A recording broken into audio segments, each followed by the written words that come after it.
Pryor, the author of The Indestructible Relationship, a book that chronicles some real-life stories of folks who have endured major traumas, such as natural disasters. Kimberly, first of all, what part of the country are you in, Kimberly?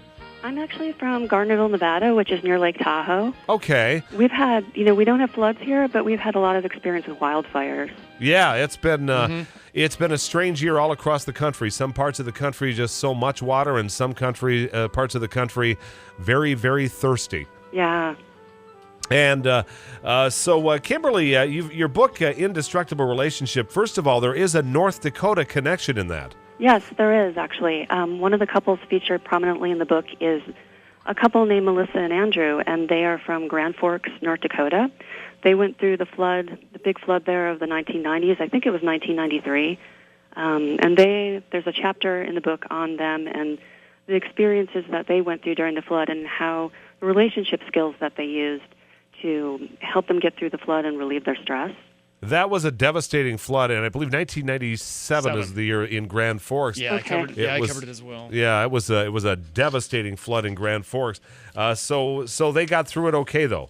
They actually had flooding in their basement and a little bit more than that, but they spent weeks before that, no sleep, sandbagging the river, so much stress. And one of the interesting things, too, is there was a fire in downtown Grand Forks. Mm-hmm. And Andrew, he had to watch his office burn and he was really into his job, too. So it was kind of devastating for him to see his entire office go up in flames as well.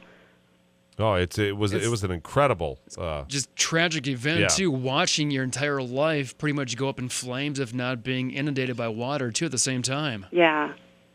And now, of course, we've had our flooding here in the Bismarck and Mandan area. Several people have been forced out of their homes. Now up in Minot, a very serious situation up there. The Souris River expected to be record levels. We were talking to someone up there expecting 11,000 people to be evacuated from the Minot area. This is causing a lot of stress with a lot of people, and it can break families up eventually, can't it? Yeah, one of the interesting things that they found is that members of the community often grow closer after a natural disaster, but those feelings of goodwill often last longer between neighbors than they do between family members. Because we kind of tiptoe around our neighbors a little bit more than we do around our spouses and family. I mean, we feel more comfortable taking out our stress on our spouses, really, than our neighbors. Mm-hmm. But, the good news is, though, the same way that you can sandbag the river to protect your homes, you can disaster-proof your relationship by using certain skills to relieve stress and prevent arguments, too. Right. And for instance, you say that men and women actually cope with natural disasters differently? Yeah, and it's kind of interesting. The best example of that was after Hurricane Andrew hit South Florida. A woman walked into the Red Cross shelter, and she told one of the mental health counselors, "My husband's gone mad." And she explained that after the hurricane, he picked up the trash around the yard, and he mowed the lawn, but then the next morning, he mowed the lawn again. And the Red Cross counselors explained that men feel as if they need to fix the problem, and her husband was just trying to fix what couldn't be fixed. Yeah. So, and they told the woman, she needs to figure something else for him to do with his hands. Yeah. Right. So shortly after that, the woman arranged for her husband to volunteer his time repairing generators and engines. Mm-hmm. And this is really something good to remember once you evacuate your home, when your husband is just sitting there and he can't do anything but wait. It's really helpful to give him something he can do. Even if it's something as simple as taking the kids for a walk, to make him feel like he's doing something. Yeah, what are some other ways that folks can get through events like this? Well, one of the things that's kind of hard for people who have an independent streak, and this is including myself. I have a really hard time asking people for help. And one of the things I found with Melissa and Andrew is they were telling me how they were very independent people. They didn't like to ask their neighbors for help. They didn't like to ask each other for help because they just were very self-reliant. So during the flood in Grand Forks in the 1990s, they actually at first thought about sandbagging the river in their backyard by themselves. But then they realized, no, we can't do this alone. We have to ask for help. But the hardest part was really asking each other for help. So they, Melissa told me that one of the most important lessons they learned from the flood was that it's okay to fall apart and lean on each other. And in fact, one night, I mean, Andrew had been up for 4 nights manning the pumps on the river, and he'd gotten no sleep hardly at all. And Melissa asked him to make a decision. And, he thought for a minute. He said, you know what, I'm too tired. I can't think straight. I really need you to make this decision for me.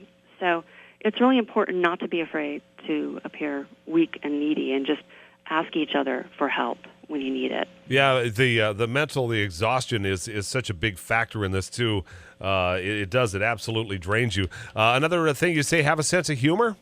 Yes, that's really, really, really, really important. When you're under stress, you don't feel like doing that sometimes. I mean, it's the last thing you're thinking about, but it's something that we see in policemen. They have kind of a sarcastic sense of humor almost when they're going through stressful situations. It's a really important coping mechanism. In fact, it was really one of the biggest common denominators I saw between the couples I interviewed for the Indestructible Relationship, to see the funny side of things even in really traumatic situations. And I saw that too with Melissa and Andrew during the Grand Forks flood. They, when they were watching Andrew's office burn on TV, they'd already been evacuated from their home, and they'd gone through so much stress. And Melissa thought to herself, when she saw Andrew watching his office burn, she thought that was going to be it for him, that he was just going to lose it. Yeah. But instead, he kind of looked at his office burning, and he kind of smiled grimly and said, you know what? Well, I guess this just means I won't be spending late nights at the office anymore. There you go. Yeah. All right. Kimberly Pryor, the book is called The Indestructible Relationship. How can we find that, Kimberly? You can find it on both Amazon.com on the Kindle and also at IndestructibleRelationship.com. I'm donating $1 of each ebook sold to Compassionate Friends, which is an organization for couples who've lost a child. But then I'd also like to give your listeners a couple free gifts, too. If they email me at kim@indestructiblerelationship.com, I'll send them 3 more ways to disaster-proof their relationship. And I'm also working on a free report on advice for homeowners who are filling out claims. Okay. So I'll have that done in about a week, too. So if they email me, I'll send them a bunch of advice for homeowners who are filling out claims. All right. Very good. Kim Pryor, thanks for your time this morning. She's the author of The Indestructible Relationship. And Kim, we thank you, and we'll talk to you sometime again. Wonderful. And really, I want to wish everyone there, I want to give them my best of luck in everything that they're going through. All right. Appreciate it, Kim. Thank you.